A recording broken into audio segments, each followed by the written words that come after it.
Hi, everybody, and thank you for joining us. I am Nick Scheist, and you may remember me from the Scheist Podcast and Bad Movies We Love. And I'm Seth Vargas of the Movie Friends Podcast. And we decided to join forces, a team-up, if you will, because X-Men 97 was so good, we just couldn't help ourselves. That's right. So join us as we discuss our personal history with the comics, the films, and the collectible trading cards of the X-Men universe. And, of course, the catalyst for it all, X-Men 97. To me, my ex-friends. Yeah, I spent a little too much time in the sun. No sunscreen, but like Nimrod is an amazing character. And in the current book series, he's a very central part of the story as well, because they're still fighting this future war. And what we learn is that Nimrod infected Bastion's father with a version of like a nanovirus. Yeah. And then he impregnated Bastion's mother. And so she gave birth to like a hybrid creature, which was like the first of these Sentinels. And we haven't really learned a lot about Nimrod at this point, but he is an AI program that basically teamed up with humanity. It was created by humanity to take out mutants, and so like constantly evolving, constantly learning at a rate that makes him a massive threat, and in multiple timelines has executed all of the X-Men.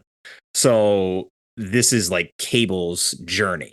And what I love is that, like, I mean, the idea of a guy who constantly travels through time trying to find these particular events that he can stop in order to protect his future, and constantly failing, and then eventually getting to the point where he's like, I quit.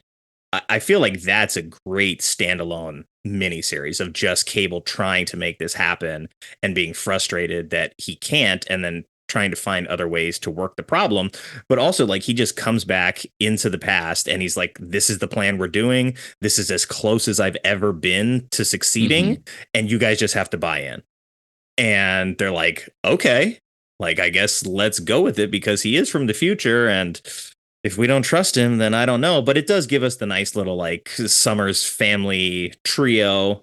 And they get their own adventure, and we get to see how capable they are as a family. And that's a lot of fun with just the three of them. Cyclops tunneling through the side of a mountain or something.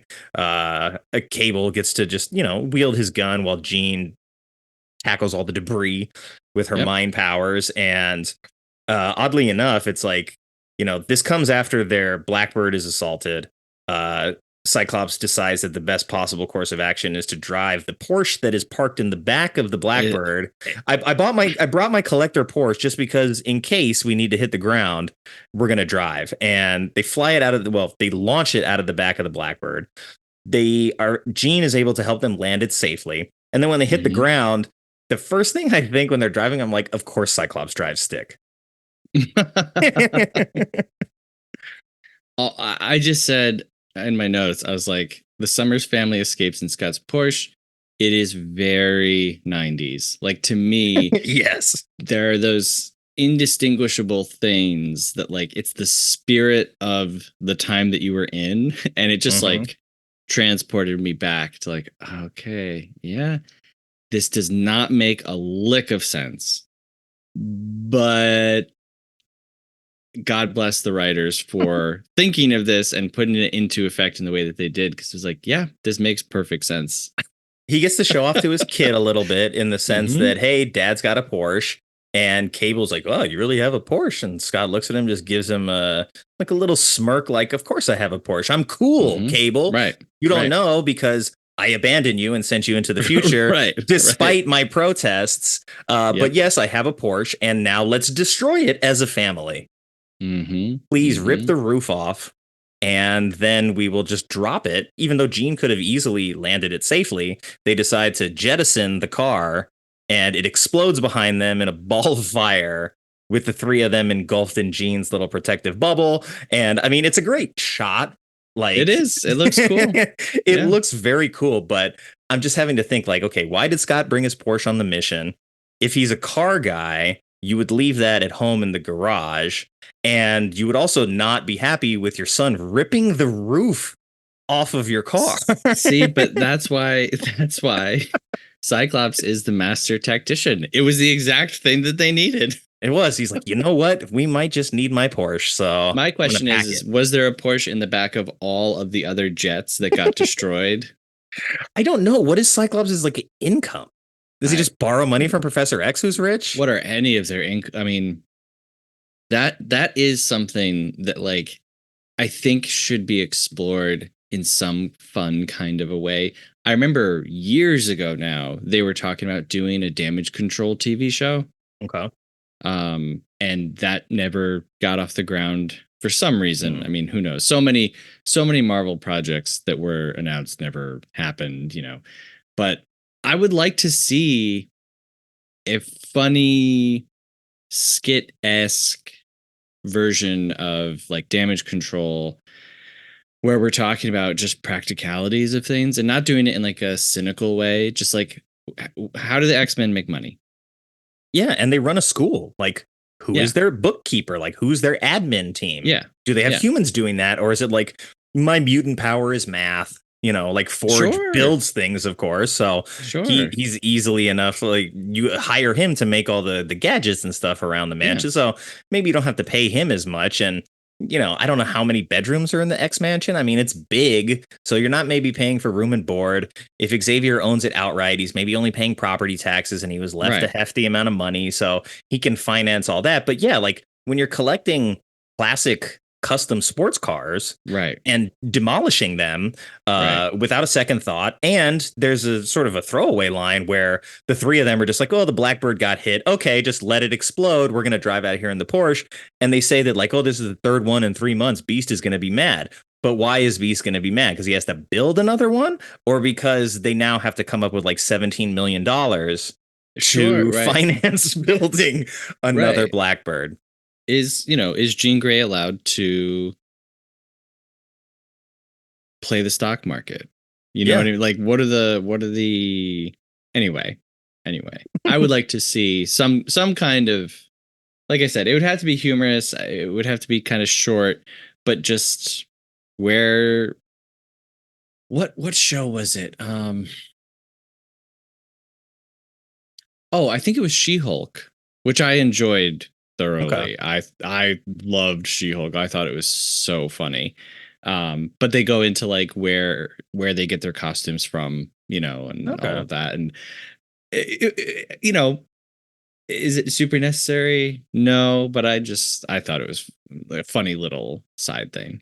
Yeah, and I think it's something that a movie like The Incredibles was able to handle with grace and without over-explaining it. You know, it's and like here's their costumer and people's favorite parts of that movie. Absolutely. And I mean, maybe they're just like, hey, Gene, we're going to go to the casino. We're going to put down $1,000 on Red 23, and then we're going to get paid off 36-1 when you stop the ball with your mind. Right. And then we just leave. And then we don't have to keep gambling that night. So as long as Gambit's not with them, because then he's going to be like, no, let's double down. Right. But they don't have to worry about Gambit being with them anymore in that scenario, unfortunately, because he died. Right. Bummer. But we do get the introduction of a few other Marvel key players in that Bastion apparently has a direct hotline to Doctor Doom. This is the first time we see Doctor Doom in a Marvel product. Yep. Doctor Doom, Zemo. And I don't know who the lady was.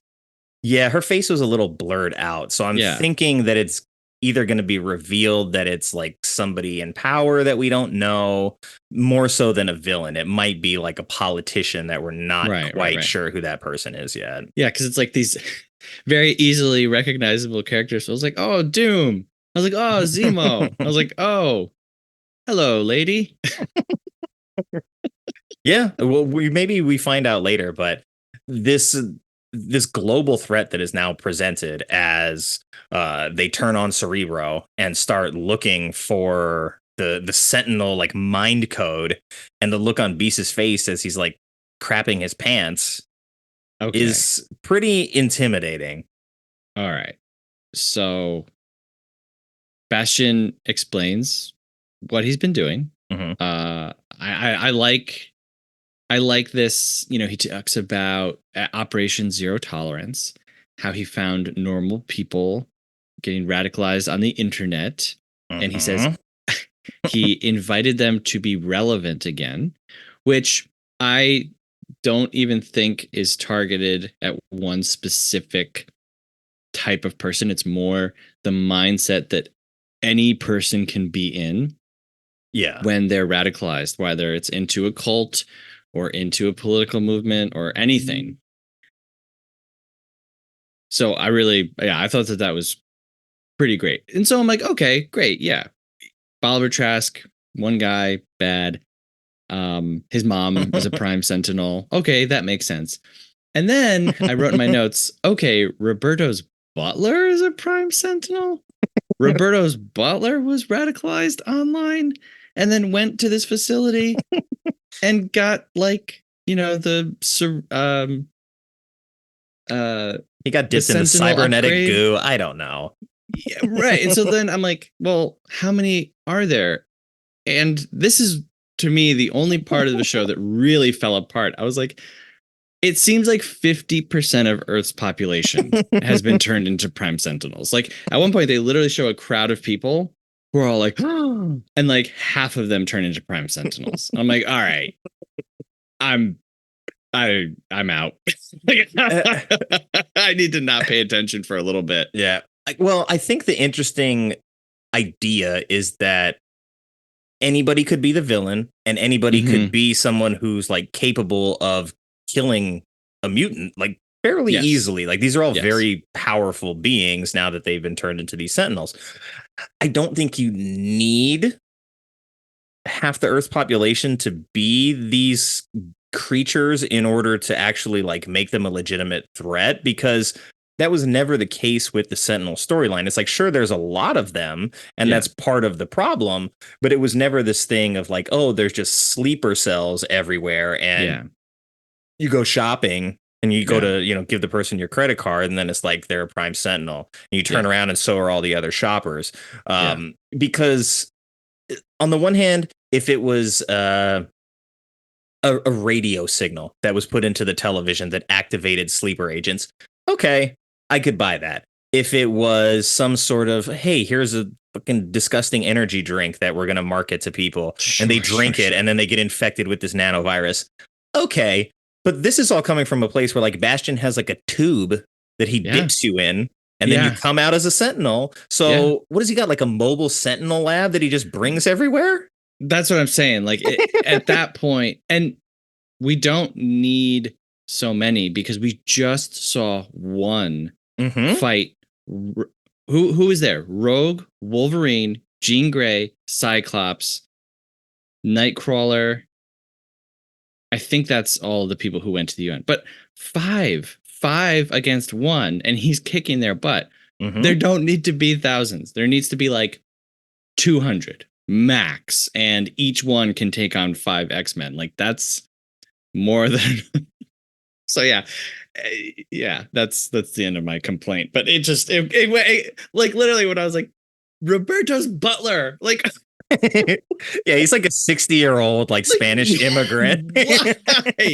Why does it have to be him? Or and like you said, like, or you make it something that is like mass produced, you know, like Bastion's dad was infected. He didn't know. And so it's just something like that. But to show us the tubes, to show us the radicalizing on the internet, you know, it shows us a process. And so it leads us to believe that all these people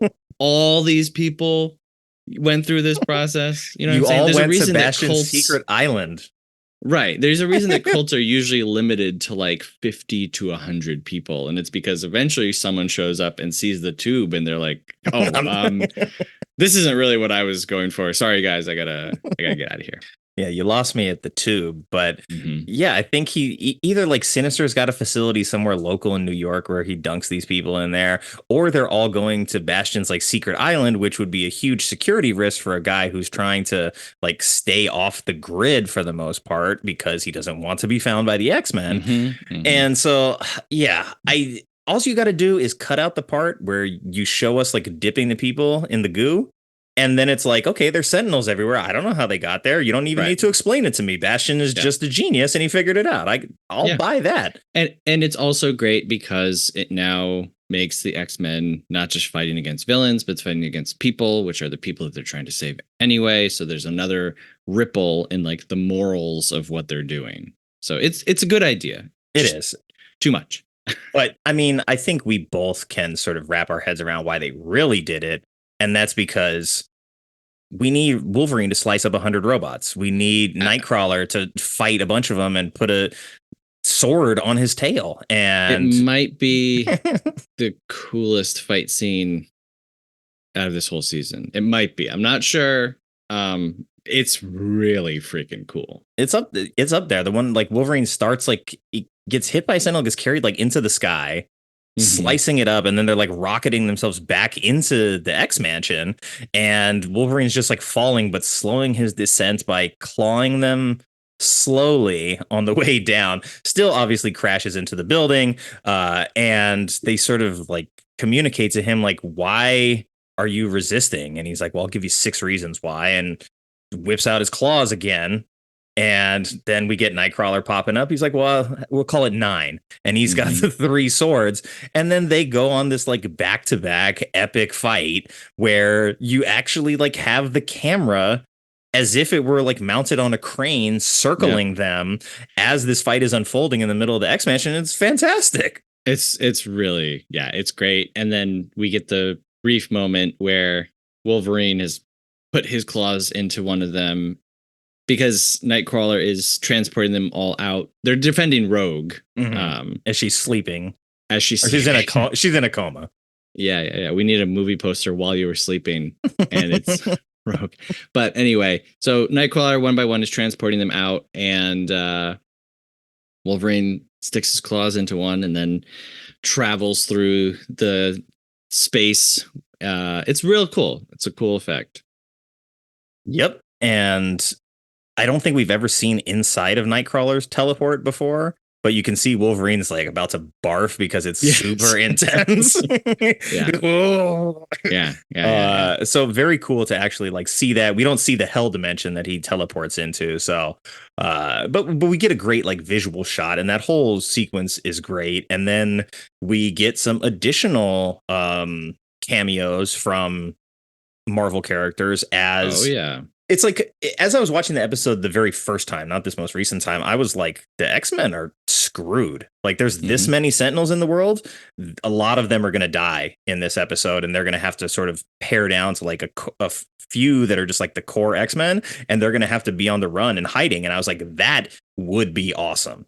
That's a different storyline. That's like one of the many available futures that is probably one of the futures that Cable is coming from as well. So there are stories out there where that is the ending. And I think in the Days of Future Past movie, that is what's happening, where we see Colossus get ripped in half. I think Storm dies as well somewhere in there. And they're just trying to prevent this by going back in time. But yeah, that's kind of one of the futures, is that they are on the run the entire time, and the Sentinels are nearly unstoppable. And so my mind is playing that back and thinking of all these stories with the Sentinels really wiping them out. And I'm like, wow, are they really going to like go here in this show? And they almost do. But the one remaining human sympathizer just sees Magneto's rippling bod in his Speedo and was like, he's right. I should let him out. And of course, the one flaw in the plan is that Bastion and Sinister are such arrogant douchebags that they're like, of course, the one human ally that we've allowed to see our secret complex and have access to Magneto's restraints is our one weak link, but sure, give her the remote. Right. And she lets Magneto go, and he doesn't even bother getting his costume. He's like, nope. I'm going panties up into the sky, and I'm going to go to the North Pole and demagnetize the planet. He just flips the light switch on the whole planet and turns it off. Yep, it's like an EMP, I guess, electromagnetic pulse, but for the whole planet. I love her little speech there, where I think it rivals the Joker's speech to Two-Face in Dark Knight, where he talks about when things go according to plan, nobody cares. right? Yes. But if you do something that's a little out of the ordinary, everybody loses their minds. And she talks about the feeling of deja vu. And she says, the people who are dying, nobody looked like surprised. And she says, most of us experience tragedies that just feel like deja vu before moving on. And so she said the most surprising thing was realizing Magneto has been right all along. It's great. It's a great little monologue. But then, we get to see Spider-Man, who looks animated great. Looks great. Silver Samurai, Omega Red, which is very cool. He's coming. Talking about tubes of goo. He's a very gooey character. This, I feel bad. I feel like this episode I've been complaining so much, but like, this is hands down my least favorite thing out of all of this. After, the destruction of the X Mansion, Beast says, "Where's the professor when you need him?" And then right on time, Professor X crash lands like 10 feet away. And I'm just like, okay, sure. And they've established that the Shi'ar Empire is an intergalactic empire that has conquered other worlds and is like at constant, war with the Kree, who are another intergalactic conquering empire. And the fact that they can't give Charles a ship that can land, they're just no, you have to go in one of our old ships and you're just going to get rocketed towards Earth with no brakes. Yeah. But he shows up in a stupid looking helmet and he's here to save the day at the end. And we get oh my God, he really is alive. And to me, my X-Men. And so it gets us to where we need to be to start episode 9. But yes, Spider-Man looked freaking awesome. And the Spider-Man animated series, I've heard rumors that because of the success of this show, they're going to try and do the same thing with Spider-Man, which would be a ton of fun because I loved both of these shows when I was a kid. And, Spider-Man, I think, went on about the same length of time. So I think it's prime for a updated Marvel reboot as well. Whereas I know there was a couple of other Spider-Man offerings, but the X-Men had a lot of animated shows between this and the 92 original. There was Wolverine and the X-Men. There was an anime one. There was a sort of young X-Men one. I think there was 4 or 5. So there was no shortage of X-Men cartoons available, just nothing quite to this level. I watched a couple of them. Right. And so, we get catapult into episode 9 and Magneto is back in his original villain garb. So he ditched the other costume, as I guess everybody they lost their costumes and they're we're going old school. But this is the part 2 of the 3-part finale. Tolerance is Extinction.